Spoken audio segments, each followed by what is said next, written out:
Hello, young scholars, and welcome to another of Mr. Dean's podcasts on various topics in AP and European history. As you can see, our podcast today is going to be devoted to the development of European monarchy, particularly between roughly the years 700 and 1550. Now, before we start, I want to recognize that this podcast is going to really take us through kind of a handful of periods, at least as far as the development of European statecraft is concerned. And so, one, it will include some information that is, in some cases, cobbled together from other podcasts that have been done. And two, it's going to be sort of crossing a number of temporal and cultural lines as a result. So before we begin, I would like for us to think about sort of breaking the development of monarchy in Europe into more or less three periods. Our first period is going to run from approximately 700 to 1000, which corresponds roughly to the early Middle Ages in Europe. Our second period, which will correspond to the high and late Middle Ages, from say 1000 to about 1400. And then the last period from 1400 to 1450, where we are moving into the Renaissance, we are beginning to see sort of increased development in terms of bureaucracy, in terms of statescraft, and so forth and so on. So, beginning with our medieval monarchs. It is important that we keep in mind that at this time that we're talking about, this is the 700s and 800s largely, we are looking at monarchy as a rather ad hoc institution. It is one that is sort of being cobbled together by these Germanic peoples as they are sort of inheriting the right, or perhaps the responsibility to rule in these areas that were formerly controlled by the Roman Empire. And because the Roman Empire has more or less fallen apart, very few of its pre-existing governmental institutions remain. There are, of course, some exceptions to that. The Catholic Church, or what is becoming the Catholic Church, remains a significant presence in some areas, and that obviously is going to have a certain amount of effect. But these Germanic peoples are in some ways going to be starting over and redeveloping kingship along lines that were more familiar to them. And to that end, it is crucial that we point out that first and foremost, monarchy in this period and rule of government is based on military strength. These Germanic peoples in this case are still essentially ruling elites that are ruling over these former Roman populations. They are still integrating themselves with the Roman populace, intermarrying and beginning to develop a common language. So we're starting to see those Germanic languages fuse with Latin to become Romance languages in many parts of Europe, such as France and Iberia. And so kingship, therefore, is based on not just how many soldiers one has, but literally one's strength in battle. If you are in a battle, are you capable of defending yourself? Are you capable of standing beside your men and demonstrating your valor and that kind of thing?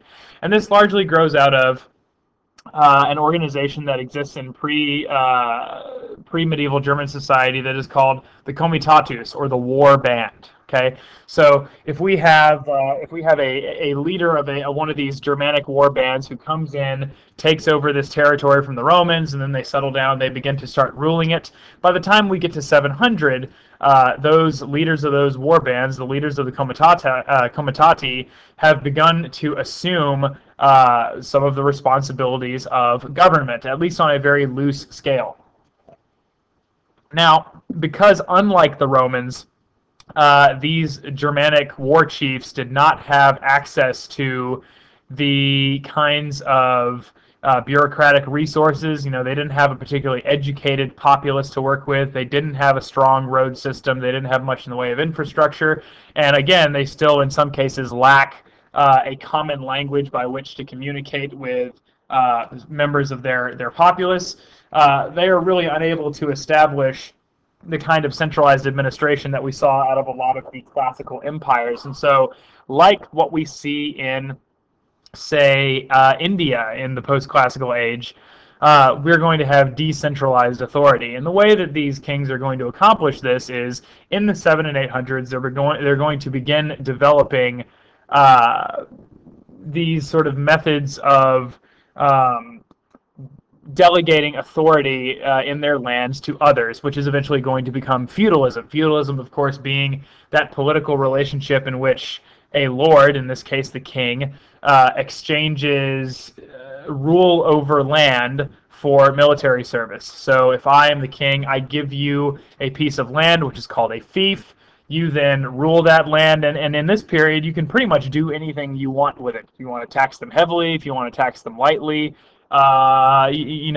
whatever, as long as when I need troops to help defend the kingdom from whatever threat, or if I need counsel, you are to come to me when I call. So again, this is a largely decentralized structure. The king, in all practicality, has direct political control over only a small portion of his realm. And many of these kings find it necessary to travel regularly in order to keep an eye on what's going on in the various parts of their kingdom. And so there isn't even, in many cases, something that we can call a capital city. The capital city tends to be wherever the king is today. And again, because of the breakdown in the old Roman administration, these institutions are having to be sort of stitched back together as we go. We should, however, point out that in addition to military strength, which I've represented in this image of an Anglo-Saxon helmet, which was taken from a 7th century ship burial called Sutton Hoo, we do also have the kings beginning to seek support from the church. Here we have an image of a king being baptized by a bishop, and for a couple of reasons. First of all, in the church, these kings did find a certain degree of uniformity. So in other words, if we can get everybody to sort of stand with the Catholic Church and then get the Catholic Church to support our reign, that will give us some kind of a cultural underpinning on which we can hang our hats. Because remember, if you have an elite that doesn't have a lot in common with the population in terms of language, in terms of culture, in terms of economic relationships, then nobody's going to be particularly upset if something happens to them and they get replaced by another ruling elite. So in the one sense, Christianity was a way to sort of bind the king to his people. But perhaps even more importantly, the church was a source of educated men. And so we're going to see a lot of these early kings, in addition to sort of accepting baptism, they're going to cultivate relationships with the local bishops, and also in some cases relationships with the Bishop of Rome, the Pope, in order to secure a group of educated men that can assist them in their rule, that can help them write letters to other nobles, that can help them draft laws, and so forth and so on. Now, again, because the rule of the kings in this period is so fragile, it is largely dependent on personality. You have to have a king that, getting back to the bit about military strength we talked about earlier, you have to have a king who is strong enough and brave enough, who can handle himself on the battlefield, and can sort of prove to all of these other warriors that are rulers that are part of the landed elite, that he's worthy of the job. It is also expected that these kings are supposed to have a number of mistresses, and in some cases, if we go back a little earlier than 700 and look at people like the Merovingians, which are the Frankish dynasty that was started by Clovis, in some cases they're even expected to have multiple wives. So they're supposed to demonstrate a very particular kind of masculinity. They also really need to be men who command respect. They need to be men who are very energetic and capable of sort of being on the move a lot, traveling around to various parts of their kingdom, constantly busy, trying to keep their vassals in line and that sort of thing. And we're going to see in several cases that when that personality is not there, when you have a king who doesn't have all of those characteristics, it tends to lead to a lot of trouble very quickly. And again, that is largely because the traditional systems of government that would hold things together, even when the very top of the pyramid is not functioning, those don't exist.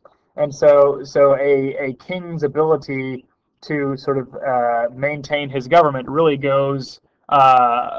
really ties very closely into his ability to enforce that himself, right? Nobody is necessarily particularly trying to help these kings, even the nobles who are supposed to be supporting them, because those nobles obviously are holding hereditary titles that they believe are just sort of theirs, regardless of the king's will or pleasure. And they, in many cases, have their own personal or familial agendas. Another problem that we're going to see with some of these kings is a lot of these Germanic kings, particularly those in the Frankish Empire, at least at this stage, are practicing what is called polygeniture. That is to say that when a king dies, he divides his land up amongst his children. And if you're constantly sort of dividing land and breaking kingdoms apart, it's not always easy to develop the kind of really solid kingdom that you want, because generation to generation, you may not be ruled by the same family, you may not be under the control of the same administration. A lot can change. Finally, because their rule is so weak, these kings are very, very dependent on administrators, and again, we noted that some of those come from the church, and also on the rest of the nobility. Okay, these men who they have made their vassals, who they have given land to. And in particular, I will note the position of mayor of the palace, which is initially kind of a secretarial position, but becomes more and more important in the late Merovingian and early Carolingian period. And then also the Missi Dominici, these men whose job it was to go, particularly during the reign of Charlemagne, to go sort of check up on all the nobles and all the different territories and make sure that the king's decrees were being carried out. So as a case study, I would like to look at the Carolingian family. Particular members of this family of note, obviously we have Charles Martel, who in 732 raises and trains a Frankish army, which in turn defeats the Muslim threat at the Battle of Tours in 732, and thereby frees France from being absorbed into the Dar al-Islam. His son, Pepin the Short, in the late part of the 8th century, is a mayor of the palace under one of the last Merovingian kings. And this Merovingian king is not a particularly strong personality. There are some historians who have argued that he may have had some mental deficiencies. And therefore, really, what you had is this Merovingian king kind of sitting on the throne and eating and drinking and getting fat, while Pepin was running around as mayor of the palace, doing all of the work. Organizing armies, collecting taxes, and communicating with the nobles, and so forth and so on.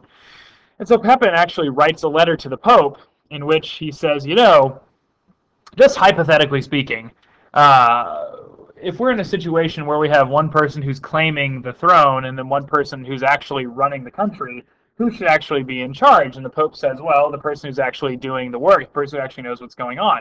And so Pepin takes this as a cue to sort of take control of the Frankish government and establish himself as monarch. Going back to some of these big principles, we see the dependence on these administrators and nobles. We see the seeking of support from the church, and the importance of that sort of cult of personality. Right? Pepin is really a very strong indicator of all of those things, because his rule really fell into place. And this is the kind of thing that probably would not have been tolerated 1,000 years later, say if we were in absolutist France. I mean, the government at that point is strong enough to ensure that the crown is going to pass smoothly from person to person. But at this period where the monarchies are relatively weak, and there aren't necessarily a lot of hard and fast rules, as long as you have the power to sort of enforce your will, everybody kind of goes along with it. Now, the territory over which Pepin took command encompassed most of what today we would call most of what today we would call France. So these territories of Neustria, Aquitaine, parts of Austrasia, which today would also sort of be the Low Countries in the western part of Germany, okay, down here into Burgundy and Provence. And when Pepin died, he actually split these territories up amongst his two sons, one of whom is Karl, or Charles, who is eventually going to be known as Charlemagne, which is Carolus Magnus, Charles the Great. Okay. Now, Charlemagne, as you can see from this map here, is going to go a long way to sort of extend in the roughly 50 years that he is on the Frankish throne, extend the rule of the Franks into much of Western Europe. He's going to take some land in northern Spain.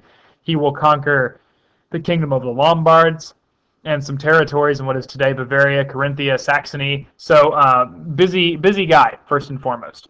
Okay. Now, a couple of things we need to note about Charlemagne. First of all, Charlemagne is going to be the individual who is really going to start setting in motion this feudal system in Europe. He is going to mandate that soldiers come from all the various lands when he calls on them. He's even going to go so far as to specify what kind of equipment they're supposed to carry. They have to have a helmet, they have to have armor, they have to have a shield, a sword, and so forth and so on. So much so that at one point when he invades Italy, one of the Lombard kings is standing sort of atop the walls of this city watching Charlemagne's army approach, and he sees the army coming wearing all of this armor and so forth, and he calls out, "O Pharaoh," which means "O iron. I see, sort of nothing but iron." He actually surrendered. Charlemagne's brother, Carloman, also died relatively young, supposedly of a really intense nosebleed. Some people have actually theorized that Charlemagne may have been involved in poisoning him in some way. But anyway, so Charlemagne is going to start setting this feudal system in place. He's going to break his territory up into counties, and those counties, of course, are run by counts. And again, we see this dependence on the nobility, where Charlemagne is needing these nobles to administer his various territories, to raise soldiers where they are required, and so forth and so on. Charlemagne also receives a great deal of support from the Pope in exchange for some military aid that he provides to the Pope against the Lombards, and consequentially, Christmas Day of the year 800, Charlemagne is crowned King of the Romans by the Pope. Now, this is really, really important for a couple of reasons.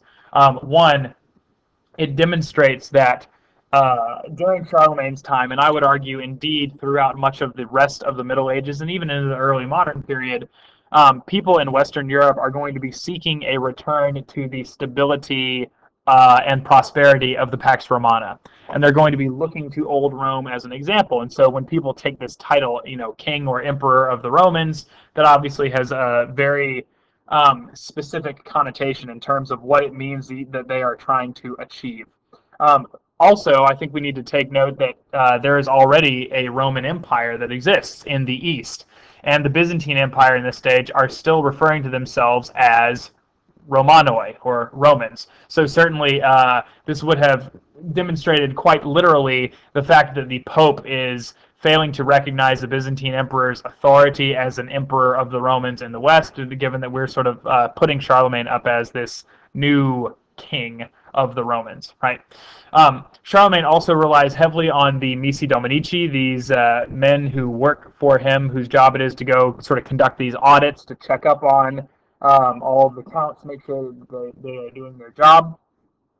And Charlemagne is we talked about dependent on military strength. Charlemagne is also going to use warfare as a way to increase his political power. He's going to conquer new lands. In many cases, he's also going to force people, particularly in, if we go back in Saxony, in the 20 years that he's campaigning there, he's going to force the Saxons to convert to Christianity. So again, that gives us that sort of support from the church. And the one thing that makes Charlemagne a little bit different from a lot of his contemporary European kings is that he's going to be a lot more interested in learning than they are. Remember, in this period, most of our European kings are still Germanic, they are still illiterate, and did not really see reading and writing as something that was necessarily a particularly good thing. They argued that that was sort of women's work, and why should I have to waste my time learning how to read and write? That's something that these little sort of nerdy pencil pushing monks are going to do for me. I need to be out hunting and fighting and making sons to take over for me when I die. Right. Charlemagne, on the other hand, is going to start this brief period that's known as the Carolingian Renaissance in the late 8th and early 9th century, in which he's going to essentially attempt to attract scholars from all over the Western world to come to his new capital that he builds at a place called Aachen, or Aix-la-Chapelle in French. And try first of all to educate his children, but also to help educate him and to just generally encourage a sort of rebirth of learning in Europe. He recognizes that, if we want this kingdom that I have built to last, we're going to need administrators, we're going to need engineers, we're going to need theologians, we're going to need lawyers, and that means that we need to be able to educate people. Okay? So that's one thing that Charlemagne is doing that sets him apart from a lot of his compatriots, and that, in addition to the fact that he is sort of spreading Christianity by conquering Saxony, and that he is crowned King of the Romans in the year 800 by the Pope, and then also the fact that he is assisting in the Christian Reconquista of Spain by fighting against the Moors in northern Spain. All of these things are one of the reasons that he is remembered as a particularly significant medieval monarch, in addition to the fact that he is sort of cranking up this feudal system and that he represents this brief moment of political unity in the history of Western Europe. Okay, now Charlemagne passed his kingdom on to his son Louis the Pious, but Louis the Pious then turned around after when he died and passed that land on to 3 children, thus practicing this policy of polygeniture and breaking up the kingdom. The western part, which is eventually going to become France, went to Charles the Bald. The middle section, which contained the capital of Aachen or Aix-la-Chapelle, which is right up here, went to Lothair the First, and then Louis the German took the eastern portion, which was the smallest and at that point the sort of least urbanized and whatnot. Okay, now after this, we're going to continue to have more Carolingian monarchs ruling in these various territories. However, we're going to see, again, cult of personality. They're going to become weaker and weaker as time goes on. And keep in mind, of course, that in the 8 and 900s, we also have the arrival of the Vikings on the scene from Scandinavia, which is not pictured on this map, but it's sort of right up here. And that is making it very, very difficult for these people to defend their territories adequately. And so what we're going to see is this feudal system is going to become even more deeply entrenched than it was under Charlemagne as these rulers start looking for ways to protect their people from these Vikings, because these Vikings could sort of strike at anywhere at any time, and one big national army is not really going to be a very good match for that. You need to have a lot of small armies that are sort of spread out and able to take care of small local areas. And so feudalism became a very convenient way to do that. And because of the importance of these feudal lords and their armies to the sort of military and strategic situation, they're going to gain a great deal of political power as well. So as we transition into the high Middle Ages, we're now looking at the period from, say, 1000 to 13 or 1400, give or take. The situation is this. We have a lot of very weak monarchies in most of mainland Europe. In France, in the year 987, we have a gentleman named Hugh Capet, who is chosen, elected in a sense by the nobility of France to be the king, but he is very much considered a first among equals, and in many cases he controls less land and military power than some of his other compatriots, and he was intentionally chosen to create a monarchy that would be relatively weak and kind of let the nobles do whatever they want. In the old eastern part of Charlemagne's domain, which would have been over here, these areas are sort of cobbled together as the Holy Roman Empire, which as is sort of often joked, was neither holy nor Roman nor an empire. The Holy Roman Empire is also really a collection of mostly independent states in which there is every generation an election by some of the greater nobles of the country to choose who is going to be the new emperor. And since that position is elected, it's very difficult for a single dynasty to really get in there and put in place consistently over time the mechanisms of a more powerful government. And then, of course, in Spain, we are just beginning to really work on ejecting the Moors, the Spanish Muslims, from Iberia. So we have a lot of small kingdoms there, in particular Castile, which is sort of over here, and Aragon, which is down here around Barcelona, and Navarre, which is right here. But those kingdoms are really too small at this stage and too preoccupied with fighting in the Reconquista to be developing what we could call sort of modern systems of government. The one exception to this policy, I would say, might be England, because England, under the Anglo-Saxons, as they began to eject the Vikings, started to develop a more concrete sense of government. They were beginning to develop some bureaucratic institutions whose job it was to take care of taxes and that sort of thing. We'll talk about those in a moment. They had also developed a shire system where they had the area divided essentially up into provinces, much in the way that the Romans did with their provinces, or the Byzantine themes, or maybe even the Persian satraps. And each shire is controlled by a sheriff who is responsible for maintaining the king's authority there. They're also beginning to make royal coins and establish royal monasteries to provide for education and to control royal land. So Anglo-Saxon England might be the one example of a kingdom that is a little bit more centralized, a little bit more put together, but certainly not in any deep way that runs beyond sort of a superficial level. However, what we are going to see in the high and late Middle Ages is that the medieval monarchies are going to be working to expand their power and authority, and they're going to do that in a couple of different ways. One is through warfare, and in particular, I want to note two families here: the Plantagenets and the Capetians. The Plantagenets are going to be the ruling dynasty in England from 1154 until, depending on exactly where you draw the line, the late early 1500s.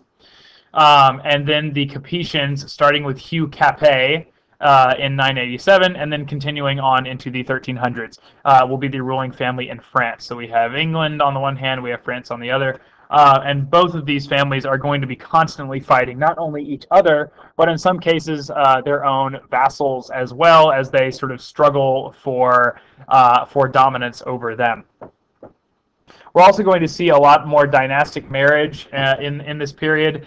These kings are going to start recognizing, and actually not just kings, but other nobles as well, the dukes and the counts and so on, that with marriage comes political power through alliances, and that good marriage can end wars. Good marriages can stop certain wars before they start. It's just good policy to make sure that that your son, who will eventually be the king, is married to the right woman, who will not only produce the much desired heir, but also bring some kind of political clout to the marriage on her own, and then also hopefully bring a very nice fat dowry that will help to go directly into the hands of the monarchy and be there to provide soldiers, to fund expeditions that might be needed, and that kind of thing. This is also a period where we have begun to switch to primogeniture. So particularly if we look at England, there is an understanding that the entire body is going to be passed on to one guy. And this is a policy that largely comes from the Normans. The Normans, who are going to be invading England in the middle of the 11th century, are pretty vigorous in their pursuit of primogeniture. Finally, we are also going to begin to see the return of bureaucracy in some of these governments, first through reliance on the church, on those bishops and monks that we talked about, but then eventually, as time goes on secular bureaucracy, as we have the rise of the university system in Europe, we have people being educated in that way. We start to have a middle class and the rise of sort of a new nobility that are called nobles of the robe, as opposed to nobles of the blood, nobles who originally had noble blood, versus people who are just wealthy enough and classed up enough to dress like nobles and nobles of the robe. So the nobles of the robe and the middle class, as we start to get into the 13 and 1400s, are going to become a new source of educated men capable of helping run the government, and in many cases they're going to be more loyal to the kings because they sort of owe them their position. Also, as we go deeper into the Middle Ages, taxes and written law are going to become a significant part of the royal program. Obviously, the more we tax the people directly, the more we are able to sort of remove the local nobles, the counts, the dukes, and so forth as middlemen. And the more that we write law and enforce it, the more directly we're able to take control of the kingdom.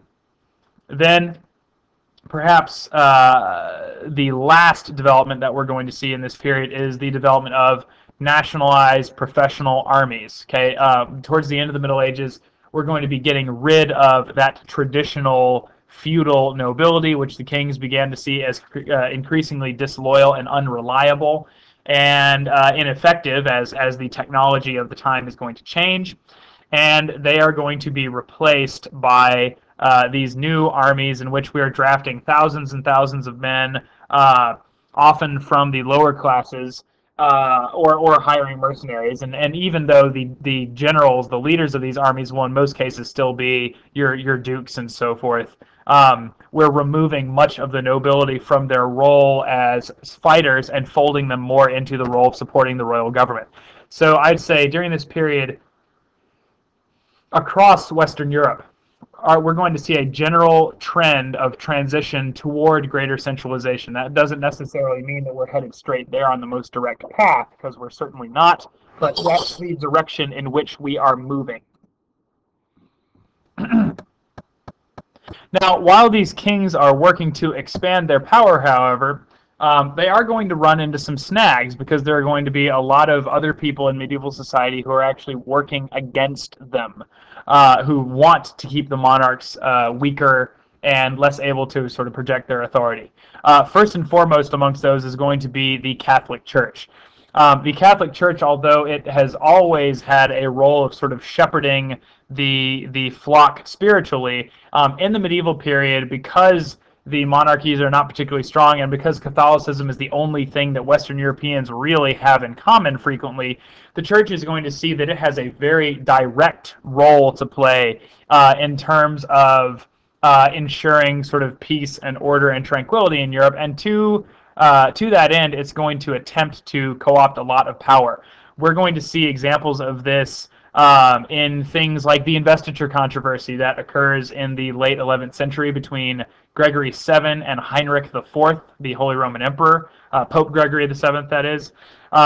We will see it in the declaration of documents by various church synods, such as the Peace of God and the Truce of God, that regulate when knights are allowed to fight, when they're not, who they can attack, who they cannot. We will see it in the Crusades as the popes strive to get even kings to participate in these crusades, sort of for the benefit of all Christendom and that sort of thing. And even in situations where popes like, say, an Innocent III will excommunicate kings or place their nations under interdict to attempt to influence their policies. And even on a local level, this kind of thing is going on. You look at a case like the Plantagenet in England, which we'll look at shortly, the conflict between Henry II and one of his archbishops of Canterbury, Thomas Becket. Second, we have feudal privileges. Obviously, these various noble families that have these fiefs that were given to them by previous monarchs have documentation of that, and so therefore they're going to argue the king is not allowed to do all of these extra things that he wants to do. That's not his prerogative. I have legal documentation and tradition that demonstrates that these are my prerogatives, that these are my things that I am allowed to do, and the king ought not to be interfering with those. And so in some cases, we will see nobles either rebelling or sort of legally trying to find ways to block the king from taking more power. There will also be charters. Charters during this period are documents that are usually made up between a lord and the citizens of a town, in which the town gets the lord to let them out of a lot of their typical feudal obligations, military service and working the land and so forth, in exchange for money, some sort of taxation or tribute or a fee of some kind, which in turn grants these people the right to rule themselves. And so they're going to argue, based on these charters, these legal documents, that the king cannot infringe upon them in certain ways. And then finally, and this sort of ties into all three of these other ones, we have parliaments and councils. So during this period, these nobles are going to say, okay, well, if the king wants to take all this extra power, if he wants to, pass a new tax or something like that, he's going to have to receive approval from the nobles first. And so initially, these it comes from the French word parlement, Parlements, and the parlement, parler, which is the French word for to speak. It's literally these nobles getting together and talking about what the king is up to and whether or not they're willing to agree to it and so forth. Over time, both with Parliament in England, with the establishment of a similar body called the Estates General in France, and other similar organizations in other parts of Europe, these nobles are going to start creating these councils, which are going to become increasingly formalized as sort of legislative bodies and as organizations that check the power of the monarch. Okay, so as a case study, I want to use High Medieval England. Medieval England in this period, you see the map here, is frequently also going to include, as part of its domains, territories in western France. And we'll talk about why that is the case in just a moment. So medieval England really comes to life in 1066 with the invasion of England by William the Conqueror, who was known as William the Bastard because of his unwed parents, who was the Duke of Normandy. Now, just a brief bit about William. His father, Robert the Magnificent, died when William was very young, and because William was an illegitimate son, the only son, unfortunately, he was proclaimed Duke, but he was never he was not very popular, and people didn't really believe in his claim to the throne. So everybody was always kind of out to get him, and several of his guardians were assassinated in the course of trying to bring him up.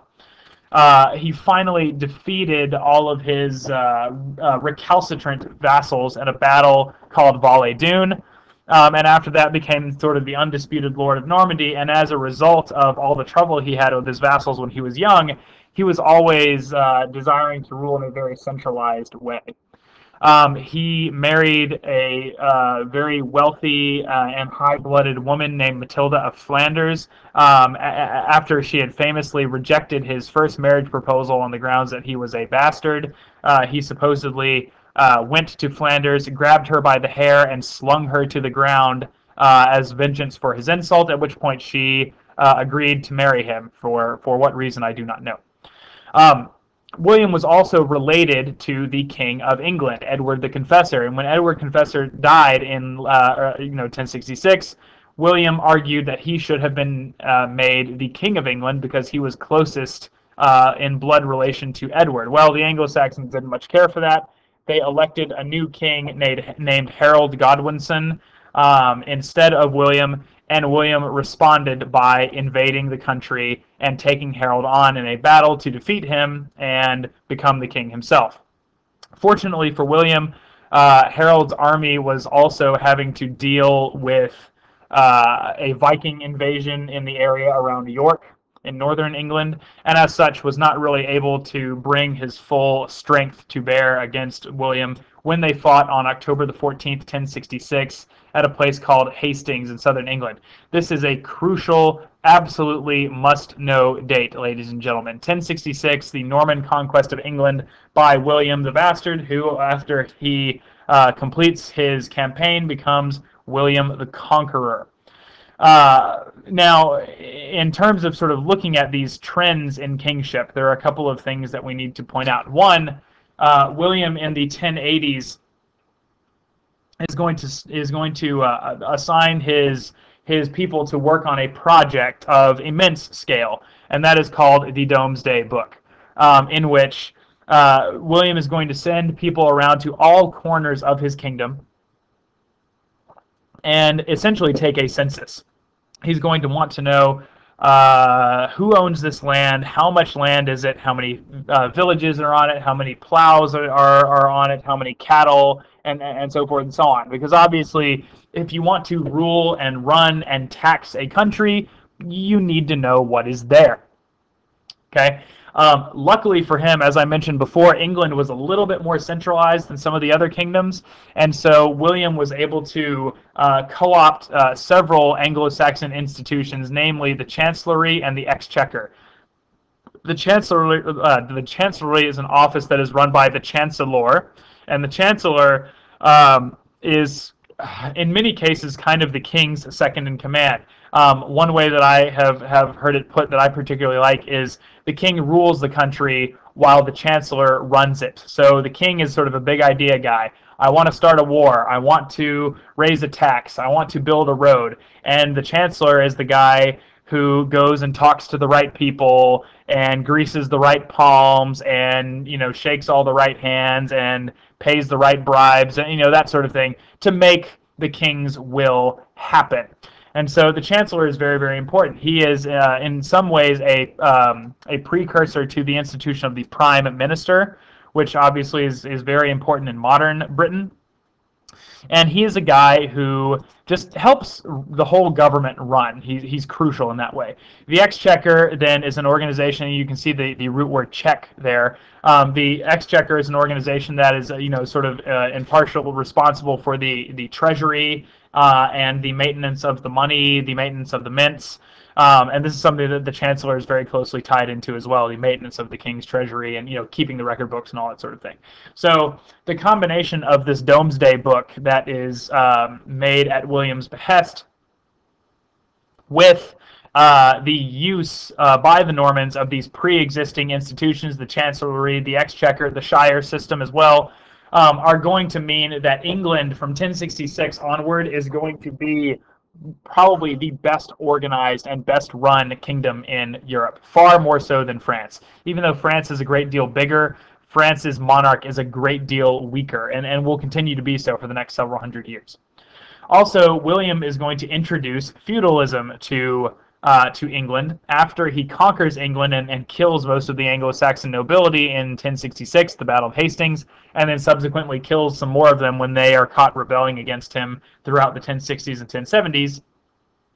He's going to confiscate pretty much all of the land in England. And when he does that, he's going to take it up and he's going to distribute it to his supporters as fiefs. But in what is probably one of his smartest moves, he actually kept the bulk of the land for himself. The English crown then is going to be the majority landholder in England. Now, he only controls, maybe a fifth of the land, maybe even less.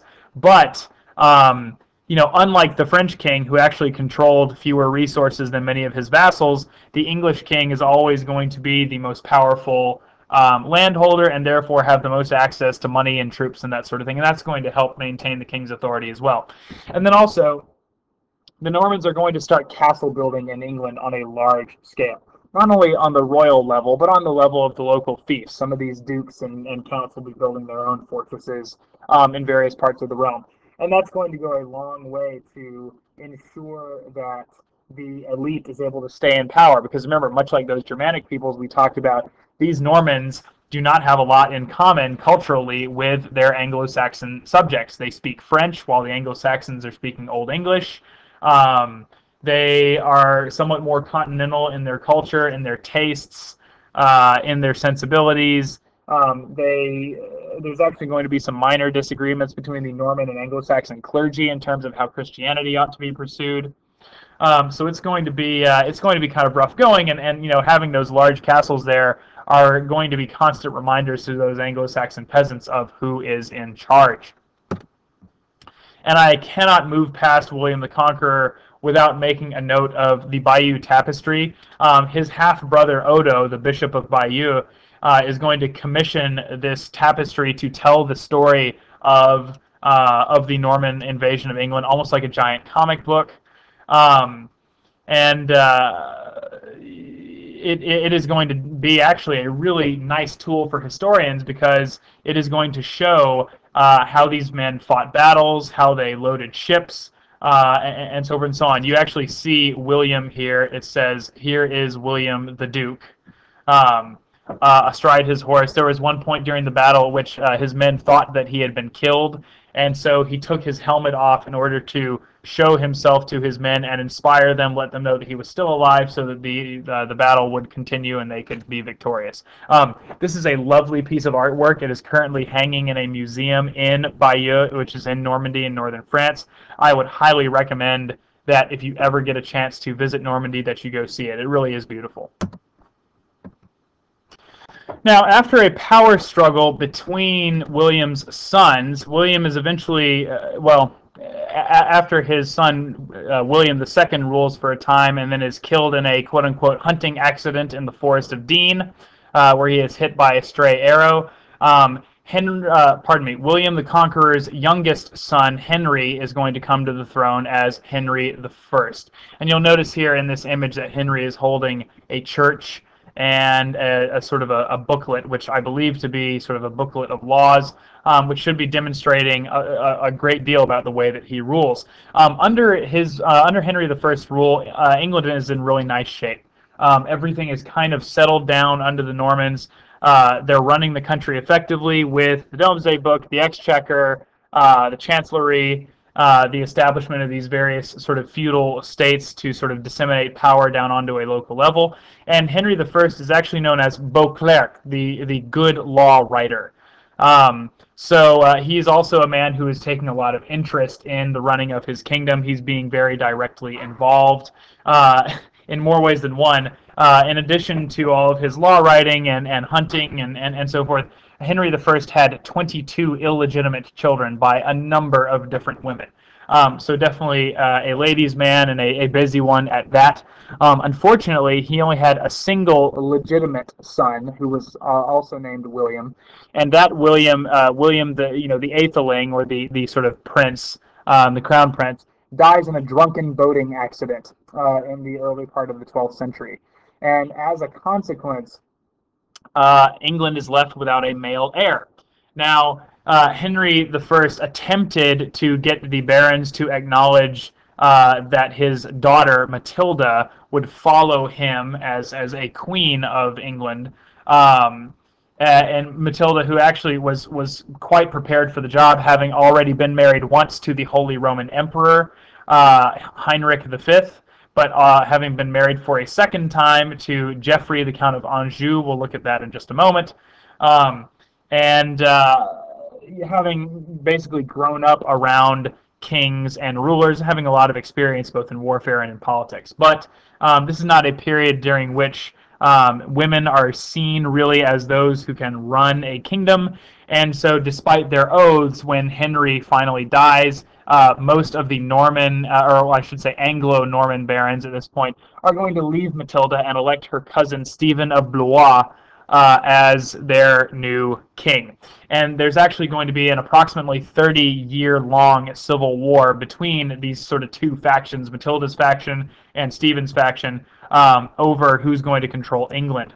And we see here a map of the Civil War. The blue territory was largely controlled by Matilda, the red territory largely controlled by Stephen. And meanwhile, of course, there's fighting going on both sides of the channel, because most of these lords were still lords in Normandy as well. And so Normandy, and then Anjou, the territory that is controlled, the territory that is controlled by Matilda's husband Geoffrey, also gets sort of sucked into this big sort of cross-channel conflict. And eventually, because Stephen of Blois' son also dies, Matilda and Stephen are finally going to come to the agreement that, okay, we're going to end the war, and what is going to happen is, and remember, this is after about 30 years of fighting, what's going to happen is Stephen is going to sort of agree to co-rule with Matilda's son, Henry, who will eventually become Henry II. And then when Stephen dies, Henry will officially take the throne. So Henry inherits a kingdom that needs a lot of putting back together after these sort of years and years and years of civil war, but a kingdom with a lot of potential. As a result of the war, he comes to take control of Normandy, Maine, and Anjou directly, both from his mother and from his father. And then he also becomes the King of England. So he's got territories on both sides of the channel. He's got access to a lot of money, a lot of very, very good soldiers, and this sort of administrative apparatus that has been left behind by the Anglo-Saxons and the previous Norman administrations. And Henry, because even though his mother is a Norman, his father is from a different family called Plantagenet, and so he represents the first of the Plantagenet kings of England, because we see the dynastic name as passing through the male rather than through the female. And here you see Henry's tomb, where he is buried alongside his wife Eleanor of Aquitaine. Now, a couple of things we need to note about Henry's reign. First of all, very early in his reign, he is married to this woman named Eleanor of Aquitaine. Eleanor is the Duchess of Aquitaine, which is this territory here. So by virtue of the land he gets from his parents in England and in Normandy, Maine, and Anjou, his marriage to Eleanor, which gets him Aquitaine, and then the death of his brother, which gets him into Brittany, Henry is by far and away not only the King of England, but the most powerful lord in France. At this point, the French king only controls a small territory right here around Paris. So this is a huge political move. Now, even though he is technically the lord of all this territory, he is also still technically the vassal of Louis, the King of France, who coincidentally had been Eleanor's first husband. Eleanor had gotten married to Louis when she was in her mid-teens. They had never gotten along. They had quarreled. They had had some girls, but never any boys, and so they had had their marriage annulled. And then Eleanor went and married Henry, and it was quite a big deal. So we have examples of, going back to our medieval monarchy, that dynastic marriage, that primogeniture, that is getting Henry access to all of this land, along with the bureaucracy, the chancellery, and the exchequer that are being used to support his rule, along with these taxes, the Domesday Book, those written laws, those things that have all been put into place by his predecessors. And he's going to be no exception. He's going to keep writing laws for his entire reign. He's going to be working to administer the kingdom effectively and to make sure everything runs smoothly. He's also going to have a lot of conflict with the church. As Henry tries to grow his power and centralize his authority, he's going to clash with the church a lot over things like lay investiture, over issues like whether or not a clergyman, such as a priest who is accused of a civil crime, say rape or murder, should be tried by the church under canon law, or whether they should be tried by the local civil authorities. So in other words, whose law really runs in the land. And in an effort to sort of solve these conflicts with the church, Henry is going to secure the election of his friend and chancellor, Thomas Becket, as Archbishop of Canterbury.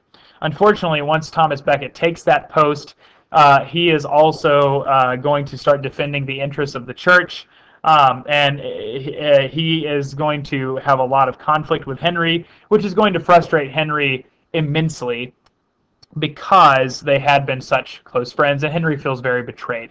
Eventually, supposedly after a particularly big argument, while he's drinking with some of his barons, Henry yells out, "Will no one rid me of this turbulent priest?"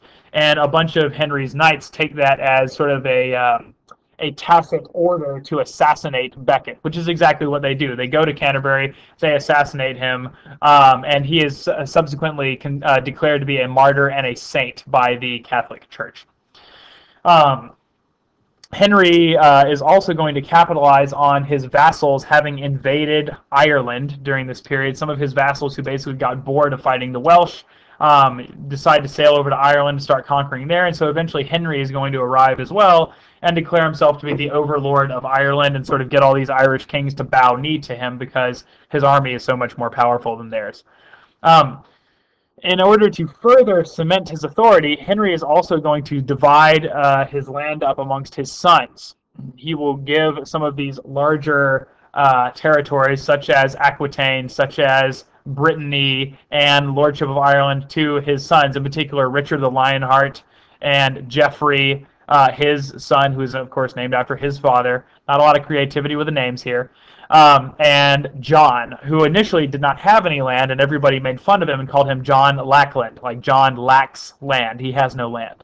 But eventually he is going to be named the sort of Lord of Ireland in Henry's stead. And this is done with an eye to, instead of having all these powerful landholding magnates, if all those powerful landholders are my children, they're all in the family, then theoretically we'll be able to keep the power more centralized. We'll be able to run the kingdom more effectively because we're all going to cooperate and work together, and everybody's going to do what I tell them to do. Not so. Eleanor, partially for political reasons, partially for personal reasons, is actually going to sort of fall out with Henry quite a bit, and she is going to encourage her sons to sort of start these civil wars against Henry to assert their own power and authority as well. So this is a pretty messed up, dysfunctional family. The only difference is, unlike most of our families, where when the family argues, maybe somebody slams the door or kicks the dog, in this family, when the family argues, 10,000 people have to die. In spite of the fact that this sort of Angevin empire that spans both sides of the channel is so large and so powerful, its resources are not always being directed particularly effectively because the various members of the family are kind of at odds with each other. In spite of that, however, the availability of this previous bureaucracy that's been set up, plus some of the further censusing, if I can call it that, or census taking, such as the Clarendon rolls and further law writing that Henry is going to do, and attempted sort of suppression of the power of the church, is going to mean that England is going to continue to be the sort of best run kingdom in England. Now, unfortunately, Henry's sons are not, they don't quite have that force of personality that he had, and that personality is still very important. Now, some of you may notice that I'm skipping completely over the reign of Richard the Lionheart, who was Henry II's third son by Eleanor of Aquitaine. I'm skipping over him completely in order to get to the reign of King John. That is largely due to the fact that, perhaps ironically enough, Richard only spent a couple of months in England the whole time that he ruled it. Most of his time was either spent fighting against the French king, who at this point is Philip II, or on crusade in the Holy Land. John, however, his younger brother, who you were probably familiar with from the Robin Hood legends, who is then Prince John. John rules England for quite a while and gets himself into a lot of trouble. Despite having been very well educated, having spoken several languages, having studied law, John didn't have a lot of social graces. He famously, at one point when he is meeting a delegation of Irish kings who have come to submit to him, starts pulling on their beards because he thinks it's funny.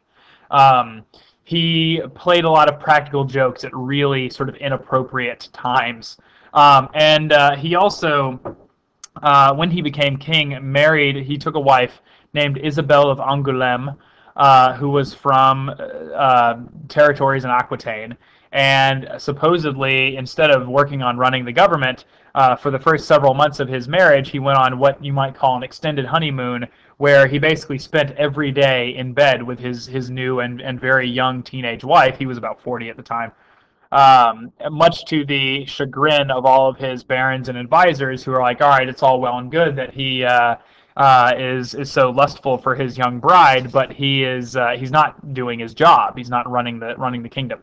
Meanwhile, of course, starting with the reign of Richard and then continuing into John's reign, King Philip of France has been going to war and has been recapturing a lot of these territories here that had traditionally been part of the Anglo-Norman empire, if you will.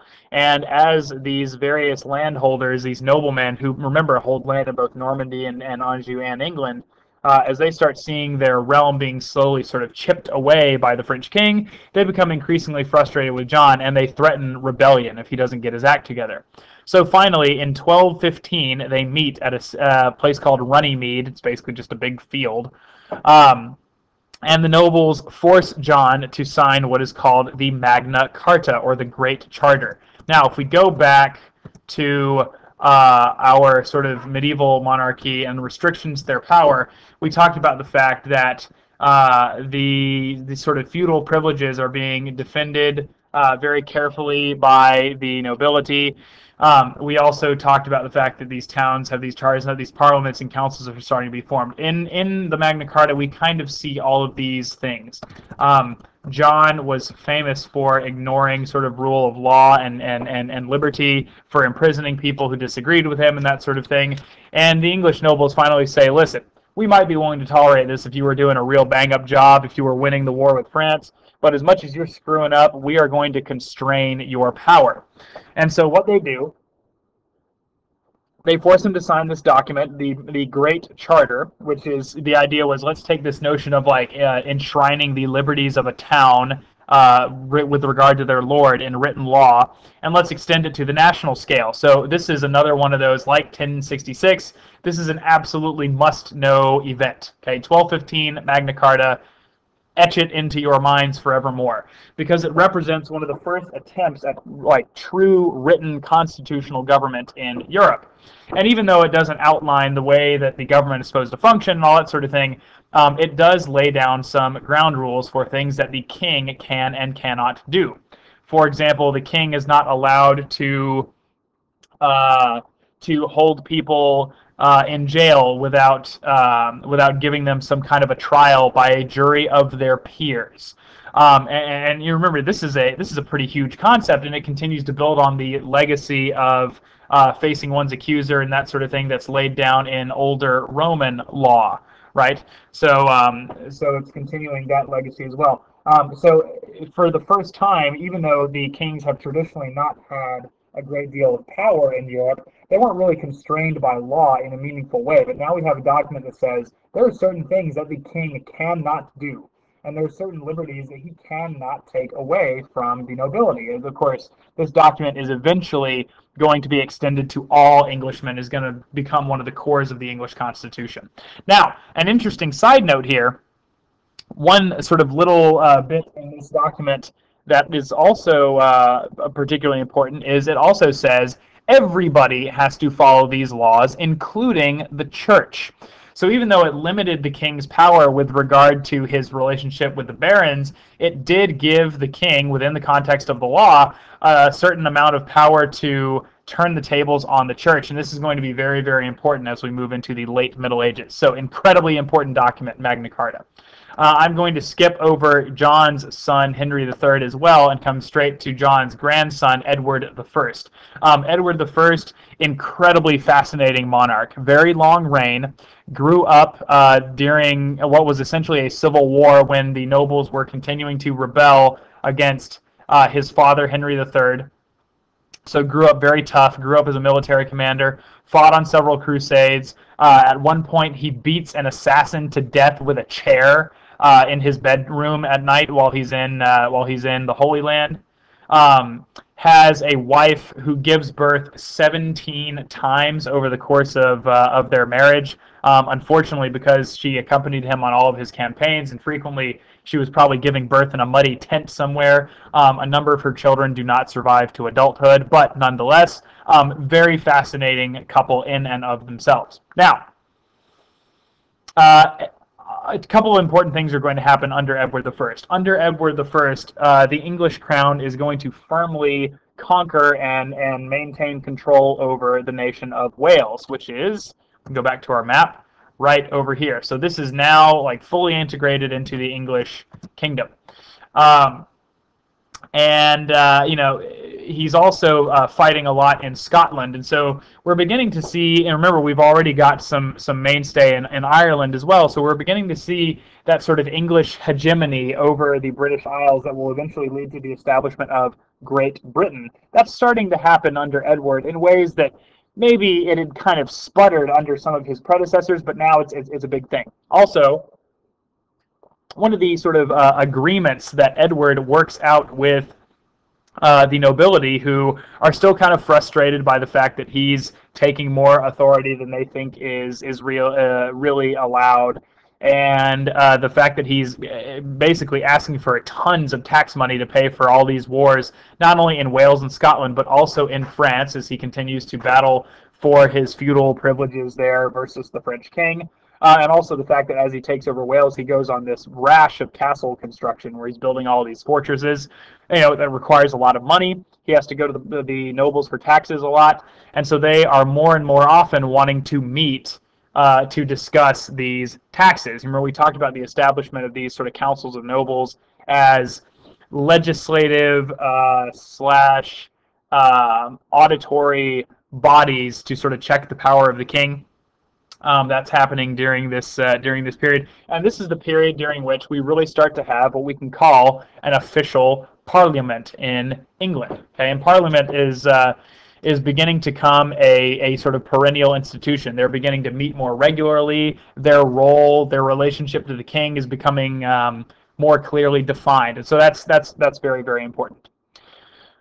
Edward I, despite being an incredibly talented and capable monarch, when he dies, he leaves the throne to his son, his eldest son, Edward II, who was nowhere near as capable as his father.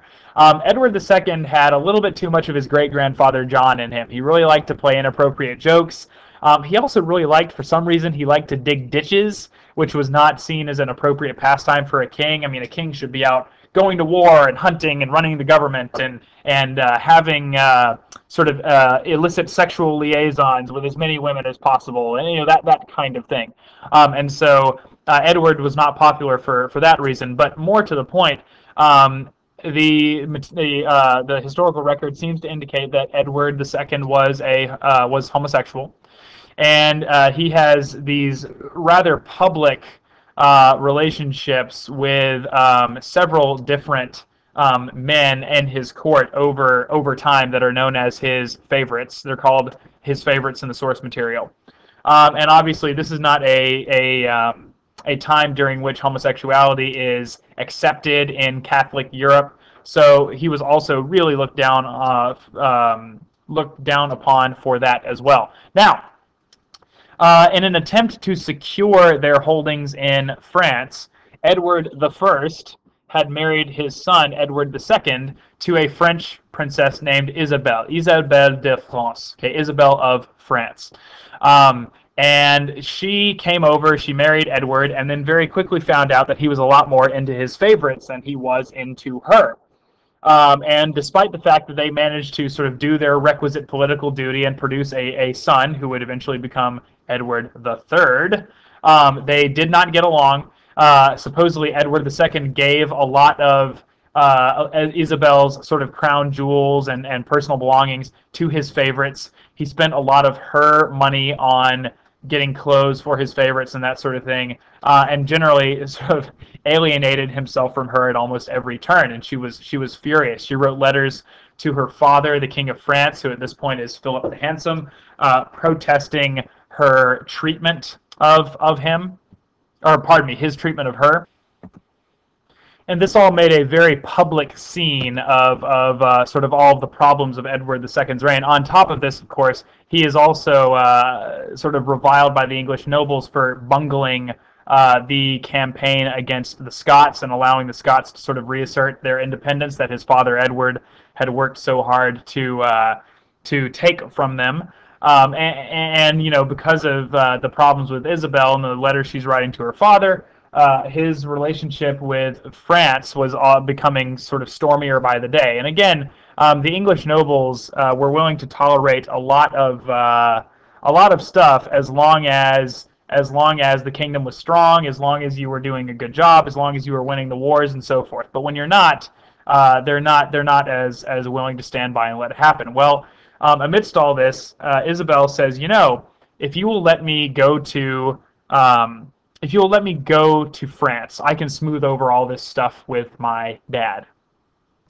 Um, and Edward agrees, and Isabel promptly sort of lands on the French side of the channel and tells her husband to get over himself and that she's not coming home because of the way that he treats her. While she is staying with her father at the French court, she starts to sort of take up with another exiled English nobleman named Roger Mortimer, and they also start to have a very public love affair. So on both sides of this marriage, there's a great deal of infidelity going on. And Isabel and Roger finally decide that they're going to raise an army, they're going to cross back over into England, and they are going to remove Edward II from the throne, which they did in fact do, and also saw to, more under the guise of the nobles, they see Edward's current favorite executed. Actually, some of his other favorites have been executed as well, and see Edward II thrown into prison. So meanwhile, Isabel takes control of the country. She is ruling with her lover Roger Mortimer. And one night they send a very cryptic order in Latin to the guards at the jail where Edward is being kept. And the order can read two different ways depending on which way you look at it, because the lack of punctuation and some of the curiosities of grammar in Latin meant that it had a double meaning. It could be read as, and I'll translate into English, fear to kill the king, it is not good, or do not fear to kill the king, it is good.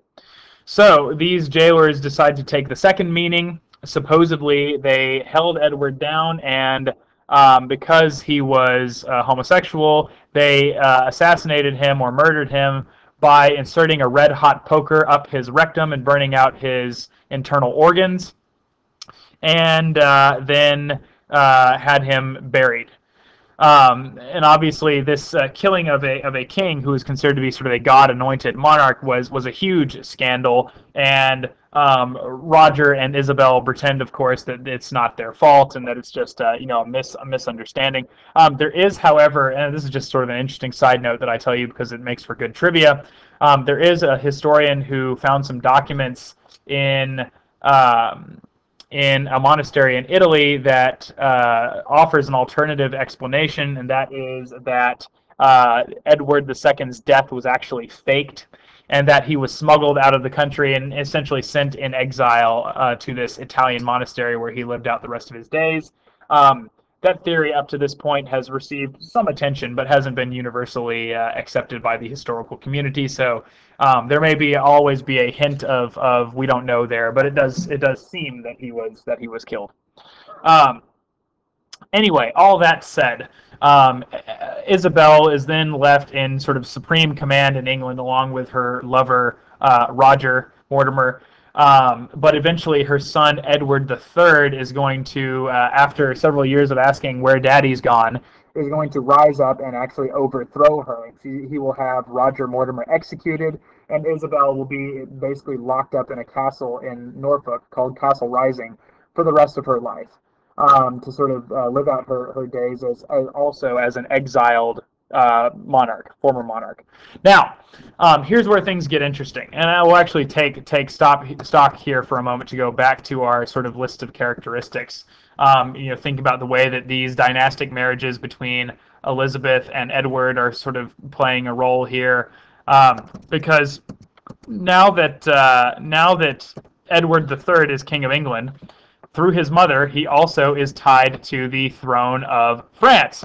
And when the French king dies without leaving a male heir in 1337, Edward is going to attempt to claim the throne of France for himself. However, the French nobles who don't want an Englishman sitting on their throne are going to invoke an old Frankish law called the Salic Law, which says that no woman may hold the throne of France, and they're going to extend that law to say that the succession to the crown cannot pass through the female sides of the family, and so therefore they are going to pick a gentleman from the Valois dynasty to sit on the English. Pardon me, the throne of France. The throne of France. So this new dynasty, the Valois, is going to take charge of the throne of France. That is going to begin with King Philip VI, who is known as Philip the Fortunate. And at this point, Edward III of England is going to say, much as William of Normandy did when he invaded England, I am closest to the throne. My right to ascend to the throne has been usurped by this Philip guy. We're going to war. And so now we have, in 1337, the beginning of the 100 Years' War. Now, at this point, let's look at our first map here. English territory in France has been whittled down from basically this entire half here to this little tiny sliver, right? And so the French monarchs seem to be holding pretty much all of the cards. However, the English do have a few advantages. Number one, as we have discussed several times, they are far better organized and their tax system is much more efficient than their French counterparts. But also, the English have begun to develop, a professional army. That is to say, yes, they've still got the knights and the men on horseback and stuff, but because of their wars with the Scots and the Welsh, they're starting to incorporate more infantry who are better trained and capable of defeating these knights in battle. And they're also beginning to use this new invention called the longbow. And the longbow is going to allow more sort of lower-born men, so men who are not nobles, to kill these French knights who traditionally have been sort of the dominating force on the battlefield, on their horses, with their armor and so forth. They can now be killed at distances of up to over 100 yards. So while the knight is still sort of riding up, trying to reach his intended target, he can be struck down with an arrow. And at several battles at Crécy, which is sort of down here, at Poitiers in 1356, and at Agincourt in 1415, it's basically going to be the same story. The larger, better equipped French army is going to go sort of rolling up. They'll line up. They will start charging at the English lines, and the English longbows will sort of mow all of the French knights down before they can even get close. In fact, at one of these battles, the French king is actually captured and taken back to England as a prisoner. And so, as the war proceeds, things sort of come and go, but there are times during which the English regain control of significant portions of France.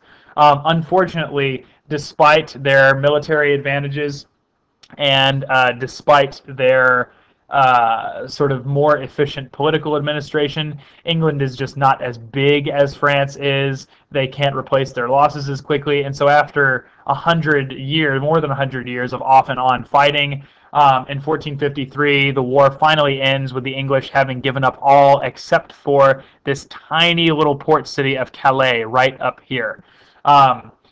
This, of course, is also tied in with the story of Jeanne d'Arc, or Joan of Arc, who famously, as a teenage girl, leads the French army to several victories over the English in sort of the 1420s. And helps to sort of turn the tide. Anyway, all that said, despite the fact that the English end up losing most of their territory, a couple of really interesting things do come out of this war. The use of the longbow and the development of gunpowder, which is now spread into Europe. So in this war, we're starting to see some cannons, or something that we can begin to call cannons, being used. In both England and France, knights are going away on the battlefield. They cannot be effective anymore in the face of these new weapons that can kill them at such extreme range. And cannons are also going to be useful against castles. So the castles also beginning to go away. With knights and castles, are going to go feudalism. So feudalism in the 13 and 1400s is slowly being replaced in England and France by something that is a little more modern. And keep in mind, of course, at the same time we have the Black Death going on. And in class, we have discussed, or will discuss, perhaps depending on when you're listening to this, the fact that after the Black Death, because there's still a very high demand for labor, but so fewer people to fulfill that demand, we have a great deal of peasants, sort of rising up in places like England to try and renegotiate the terms of their service to their lords, and so that is also contributing to the sort of end of feudalism. So with the end of feudalism, the increased power of the monarchy, the more efficient taxations that are being required to fund this constant warfare that's going on for decades upon decades upon decades, and the fact that we are heading now into the Renaissance, we're starting to have a more educated populace, so we have more bureaucrats. This is going to really push us into a new era for European monarchy, where we're beginning to look at the so-called new monarchies. And just to sort of finish the Plantagenets up, we talked about the fact that their administration is becoming more efficient, but they have to get parliamentary approval for taxation, so we're beginning to become, in some ways, a constitutional monarchy in the vaguest possible sense of the term. And also, as commerce is increasing, the English monarchy is taxing more and more of that commerce instead of the sort of traditional feudal military obligations. And then, sort of at the very end of this period, after the war is over, we have what is called the War of the Roses, which is a civil war between two branches of the Plantagenet family. And this map is actually from the 1600s English Civil War, so I can't remember exactly why I put it here. But just to demonstrate, the Plantagenet dynasty essentially wipes itself out. And the last Plantagenet is a gentleman named Richard III, who is immortalized in the Shakespeare play of the same name. So, getting into these late medieval and new monarchies, and thank you for bearing with me. I know that this has been long, but we're almost done. How are they different from the sort of high medieval monarchies? Well, increasing use of bureaucracy and ministerial councils. We discussed the development of the chancellery in England. Well, developments like that are going to become increasingly common. And so by the time we get to the 14 and 1500s, most of these monarchs in Europe, whether it's the Holy Roman Emperor, the new kings of Castile and Aragon, who have sort of largely driven the Moors out at this point, the kings of France, the kings of Hungary, and so forth and so on, they all, on a daily basis, are meeting with some group of nobles and churchmen who represent their sort of advising council, who help them make decisions, and then who, write out the orders, give them to the scribes to be copied and sent out across the realm, and so forth and so on. So there's a lot more bureaucracy going on. And again, that's tied to the fact that we have increased literacy, increased commerce, a rising middle class, all that stuff we've already talked about. These new monarchies are also attempting to vigorously expand, frequently through dynastic warfare. So the new dynasty in England that replaces the Plantagenets, which is called the Tudors, they are going to re-invade Ireland, because during all this 100 Years' War stuff and everything else that's been going on, the Irish have kind of indirectly retaken control for themselves. And occasionally, the Tudors will also attempt to project their power back into France. The French kings under the Valois dynasty, the late Valois dynasty, are going to spend a lot of time fighting against the Habsburg family that is in control of the Holy Roman Empire. So there's going to be a lot of fighting going on there as well. And the Spanish, the Iberian kings, I should say, are going to continue to try and take more power and more land in the central Mediterranean. And all of these guys are occasionally going to war against some of their more rebellious and recalcitrant vassals in order to take more direct control of their territories. Now, at this point, particularly getting into the late 14 and then into the 1500s, we have also discovered the New World. And so we also have expansion through exploration, as people like the Spanish monarchs are funding expeditions by people like Columbus and that kind of thing. In order to fund this new warfare, which remember is requiring at this point more gunpowder weapons, larger numbers of soldiers, and so forth. We're now into the tens and 20s and 30,000s of these armies.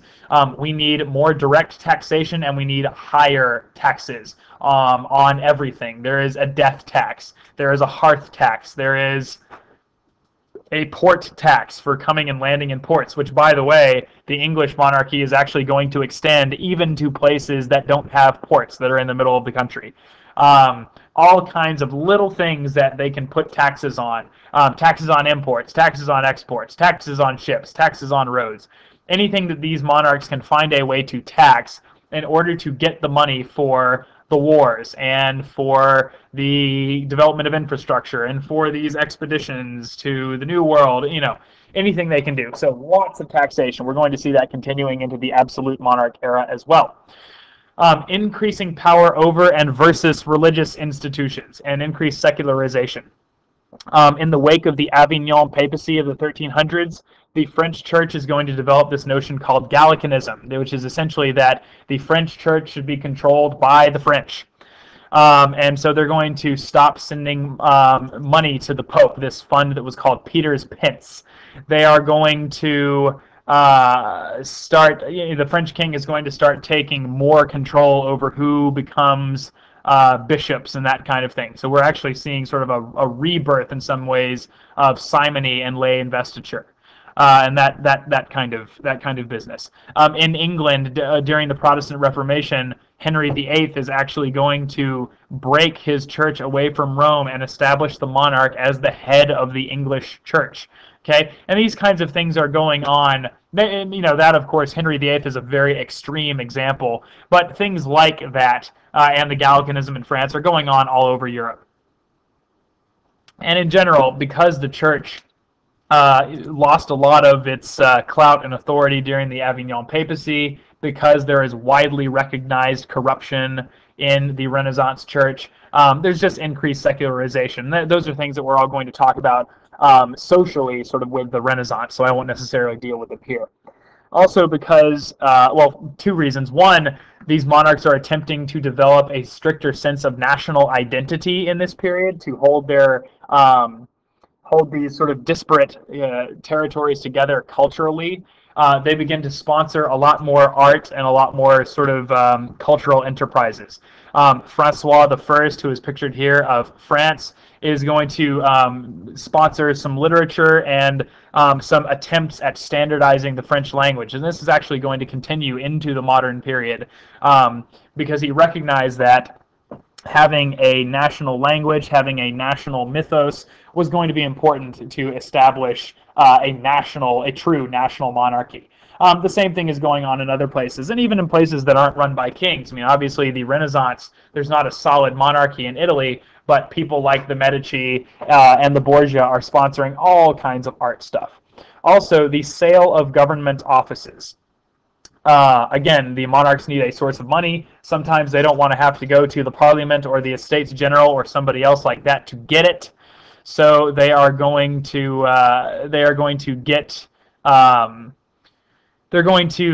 get that money by selling government offices to these new wealthy middle class people who normally wouldn't get those offices because they're not nobles. But now we can sell those offices, which is not only going to generate money but also increase loyalty, because they realize they don't owe their position to their birth. They owe their position strictly to the king. Now, in some cases, this is going to lead to a lot of sort of bribery and corruption, particularly if we take a look at this court of the Star Chamber that develops in England. These people who are appointed to the court, some of whom are actually nobles, are basically going to be forced to sort of rubber stamp whatever the king wants. So if there's somebody that the king wants to get out of the way in England, this is particularly during the Tudor period, Henry VII, Henry VIII, he gets them accused of some kind of crime. He sends them to the Star Chamber, and of course the Star Chamber convicts because the court is conducted in secret. There's basically no oversight of any kind, and so they can sort of find the witness guilt, or pardon me, find the defendant guilty, and then shuffle them straight off for execution, right? Also, because of the increased expenditure with the sponsorship of the art, the dynastic warfare, and so forth, there is a growing public debt. These nations begin to realize that their ability to borrow money, and pay back the interest is going to be key to them being able to accomplish what they want to do. So, as banking is already expanding to support more mercantile activity, with the development of the Atlantic economy, these sponsorship of these trips to places like India, your Vasco da Gama, Ferdinand Magellan, and so forth and so on. Banks are growing anyway, and those banking institutions are developing a closer relationship with these European monarchs. And nowhere is that more clear than in the Italian Medici family, who start out as Florentine bankers. Then they take control of Florence. They start marrying their daughters to French kings, and so forth and so on. And then, of course, the importance of these larger professional armies with the public debt and the sale of offices. These kings are able to raise armies that are far larger and far more powerful than anything their nobles could raise. And so that's going to be another way in which they're going to limit the power of their nobility by taking away the ability of the nobles to be dangerous to the king militarily. So, really good case study for this, Spain. We have two big kingdoms in Spain in the 1400s, the Castile and Aragon. And they are eventually fused together in the late part of the 15th century when their king and queen, respectively, Ferdinand of Aragon and Isabella of Castile, get married and form Spain. So now we finally have a Spain in the late 1400s. They are going to finish conquering the last Muslim principality in Spain, in Granada, southern Spain, in 1492.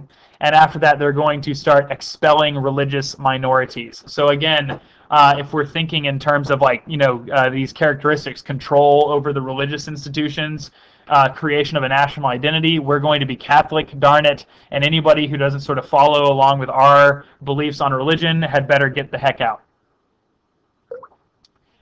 They also are going to sponsor Columbus in his voyages to the New World. They are going to get involved in some of these wars going on in southern Italy. They're actually going to take control of southern Italy. So we have dynastic warfare by these large armies. We have religious control. We have expansion through through exploration as well. And we also have them taking control of the military and paying for it with a sales tax. Okay, so all of these patterns are beginning to come together here. Religiously, they also start an institution called the Spanish Inquisition. This is a branch of the Catholic Inquisition in Spain whose job it is to look for religious minorities who may be claimed to convert to Christianity but aren't really doing it the way that they're supposed to, right? So again, national identity, control over religious institutions, right? They are going to be followed up by Charles V. Now, Charles V is actually their grandchild, and he's going to become the King of Spain through his mother, and also the king of some other small territories in North Africa that the Spanish kings had managed to cobble together, and all of their territory in the New World, which is not pictured on this map, but as we go into looking at exploration, we will see what's going on there with Charles V.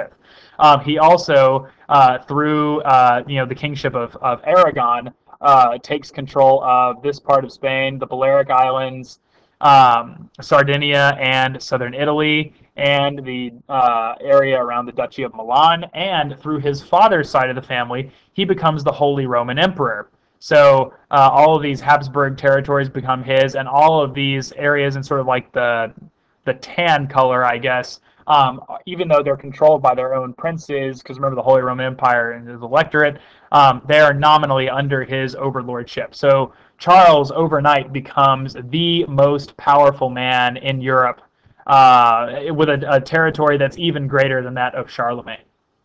Okay, Charles is unfortunately going to have a lot of trouble because of this. First of all, he's going to be fighting against the French in Italy, because the French are trying to project their power as well. So we have this Valois versus Habsburg rivalry that's going to play out for generations.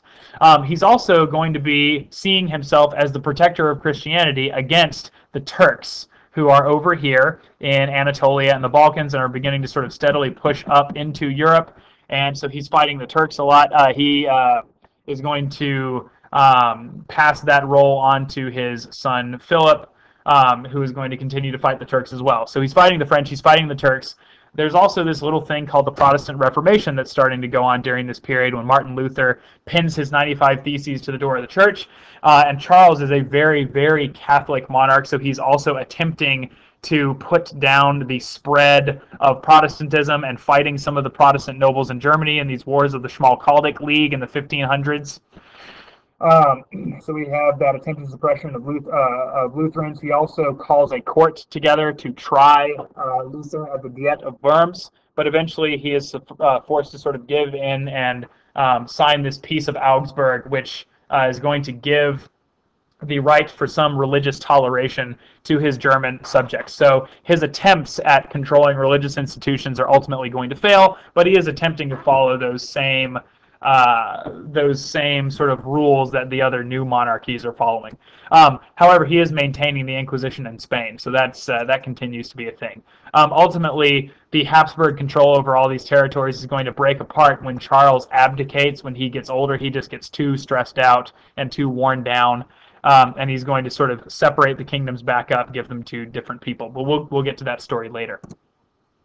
Other examples of new monarchies, we've already mentioned Tudor England with the taxes on commerce, the Court of the Star Chamber, which is this bureaucratic institution that's being used basically to corruptly get rid of political enemies.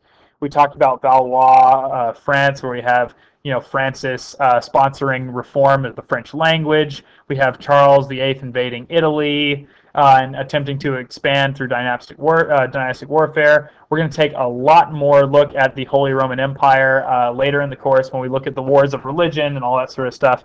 We also, however, have these new monarchies that are beginning to spring up in Eastern Europe, both in Poland, Lithuania, and in Muscovite Russia after Ivan III expels the Mongols. We get into Ivan III, Ivan IV, the early Romanov monarchs as well.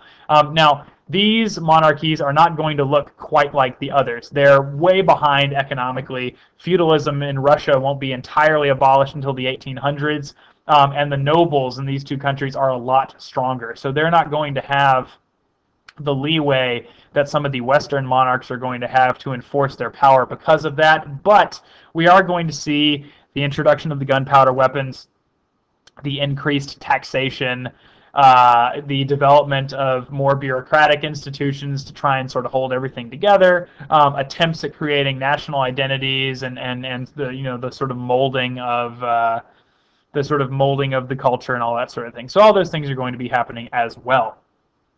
So just to very briefly recap, right? We have these sort of three periods. We have the early Middle Ages, where these monarchies are very weak, where they're dependent on military strength and personality. We then have this transitional period where these monarchs are struggling for more authority against their nobles, against the church, sometimes against these chartered towns. We saw examples of that with the establishment of Parliament, the writing of the Magna Carta. And there's still a lot of dynastic warfare going on. We have people like William of Normandy invading England in 1066. We have the Capetians and the Plantagenets fighting for control of France, and so forth and so on. Then we move into the modern period of the new monarchies, where we have increased bureaucracy, increased taxation, bigger army size, new weapons, more attempts at sort of direct control of the populace. Okay, so keep that in mind as we are moving forward, because this is going to play into a lot of patterns that we're going to see, and is really going to help us set up the absolute monarchy era that is also coming. So thank you for bearing with me, and I'll catch you guys next time.